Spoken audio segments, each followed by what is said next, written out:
આજે આપણે એક એવી પવિત્ર કથા સાંભળીશું જે આપણા અને આપણા પૂર્વજો વચ્ચેના સંબંધને ઉજાગર કરે છે. આ વાર્તા છે દેવી સ્વાધાની, એક એવી શક્તિ જેમના વગર આપણી શ્રદ્ધા, આપણી આહુતિઓ અધૂરી છે. તો ચાલો આ બ્રહ્માંડના એક ગૂઢ રહસ્યને સમજીએ. શું ક્યારે વિચાર્યું છે કે આપણે જે શ્રાદ્ધ કે તર્પણ કરીએ છીએ એ ખરેખર આપણા પૂર્વજો સુધી પહોંચતું કેવી રીતે હશે? આ એક એવો સવાલ છે જેનો જવાબ બ્રહ્માંડના મૂળભૂત નિયમોમાં છુપાયેલો છે. અને આ કથા આપણને એ જવાબ તરફ લઈ જાય છે.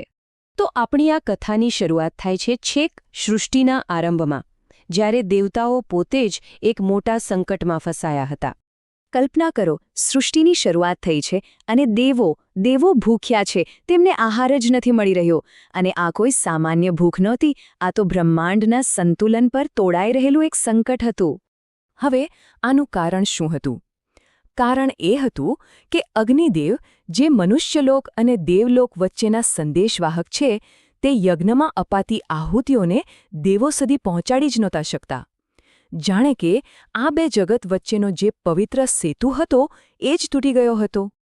હવે જ્યારે આટલી મોટી સમસ્યા ઊભી થઈ તો એનો ઉકેલ તો શોધવો જ પડે, અને આ જ ઉકેલની શોધમાંથી એક દિવ્ય શક્તિનો જન્મ થયો.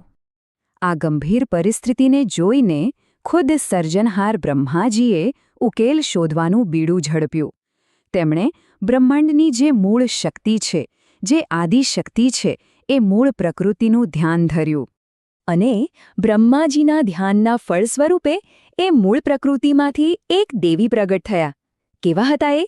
16 વર્ષની એક કન્યા જેવા, જેમના મુખ પર એકદમ સૌમ્ય સ્મિત હતું અને જેમનું હૃદય બધા ભક્તો માટે કરુણાથી છલકાતું હતું.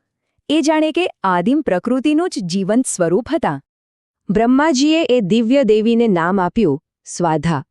આ માત્ર એક નામ નહોતું, આ તો એ તૂટેલા સેતુને જોડનારી ચાવી હતી, આખા બ્રહ્માંડ માટે એક સમાધાન હતું. તો આ દેવી સ્વાધાનો હેતુ શું હતો? એમણે બ્રહ્માંડની આ ખોરવાયેલી વ્યવસ્થાને ફરીથી કેવી રીતે સ્થાપિત કરી? ચાલો સમજીએ. જુઓ, આ સમજવા માટે પહેલાં પિતૃઓ કોણ છે એ જાણવું જરૂરી છે. પિતૃઓ એટલે આપણા દિવંગત પૂર્વજોની આત્માઓ. શાસ્ત્રો અનુસાર એમની શાંતિ અને પોષણ માટે તેઓ આપણા દ્વારા કરવામાં આવતી શ્રાદ્ધ અને તર્પણ જેવી વિધિઓ પર નિર્ભર રહે છે. અને એટલે જ બ્રહ્માજીએ એક નવો અતૂટ નિયમ બનાવ્યો. તેમણે આદેશ આપ્યો કે હવેથી પિતૃઓ માટે જે કોઈ પણ વિધિ કરવામાં આવે એમાં મંત્રના અંતે સ્વાધા શબ્દનો ઉચ્ચાર કરવો અનિવાર્ય છે. આ શબ્દ જ આહુતિઓને પિતૃઓ સુધી પહોંચાડશે. મતલબ કે તફાવત એકદમ સ્પષ્ટ છે. જો તમે સ્વાધાના નામ વગર કોઈ વિધિ કરો તો એનું ફળ મળતું નથી, એ આહુતિઓ વ્યર્થ જાય છે. પણ જેવી તમે વિધિમાં સ્વાધા શબ્દ જોડો છો, તરત જ એ આહુતિ સફળ થાય છે અને પૂર્વજોને તૃપ્તિ મળે છે. તો હવે આપણે એ તો સમજી ગયા કે સ્વાધા દેવીનું મહત્વ શું છે, પણ સવાલ એ છે કે એમની પૂજા કેવી રીતે કરવી? ચાલો એની વિધિ પર એક નજર કરીએ. એમની પૂજાની વિધિ બહુ જ સરળ છે. સૌથી પહેલાં તો એકદમ શાંત અને સ્થિર મનથી એમનું ધ્યાન ધરવાનું. પછી જે મુખ્ય શ્રાદ્ધ વિધિ છે એ શરૂ કરતા પહેલાં દેવી સ્વાધાની પૂજા કરવાની, એમના મંત્રનો જાપ કરવાનો અને પછી પૂરા આદર સાથે શ્રાદ્ધની વિધિ પૂર્ણ કરવાની. અને આ એ પવિત્ર મંત્ર છે જેનો જાપ કરવામાં આવે છે, ઓમ હ્રીમ શ્રીં ક્લીં સ્વાધાદેવ્યૈ સ્વાહા. આ મંત્ર જ એ શક્તિશાળી કડી છે જે આપણી આહુતિઓને આપણા પૂર્વજો સુધી પહોંચાડે છે. એમના માટેના સ્તોત્રમાં તો એમના દિવ્ય સ્વરૂપનું બહુ સુંદર વર્ણન છે. એમાં કહેવાયું છે, હે સ્વાધા દેવી, તમે તો પિતૃઓ માટે પ્રાણતુલ્ય છો, બ્રાહ્મણોના જીવનરૂપ છો અને શ્રાદ્ધ જેવા કર્મોનું ફળ આપનારા છો. આ શબ્દો જેમની મહાનતા દર્શાવે છે. પણ વાત અહીં પૂરી નથી થતી. આખી વિધિ તો ખરી જ, પણ ફક્ત એમના નામનો ઉચ્ચાર કરવામાં પણ ગજબની શક્તિ છુપાયેલી છે. ચાલો જોઈએ.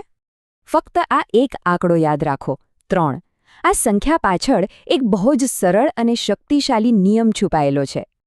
નિયમ એટલો સરળ છે કે માત્ર 3 વાર સ્વાધા સ્વાધા સ્વાધા એટલું બોલવાથી જ શ્રાદ્ધ, તર્પણ અને પિતૃઓ માટેની બીજી બધી જ વિધિઓનું સંપૂર્ણ ફળ મળી જાય છે. કેટલી સરળ પણ શક્તિશાળી વાત છે, નહીં?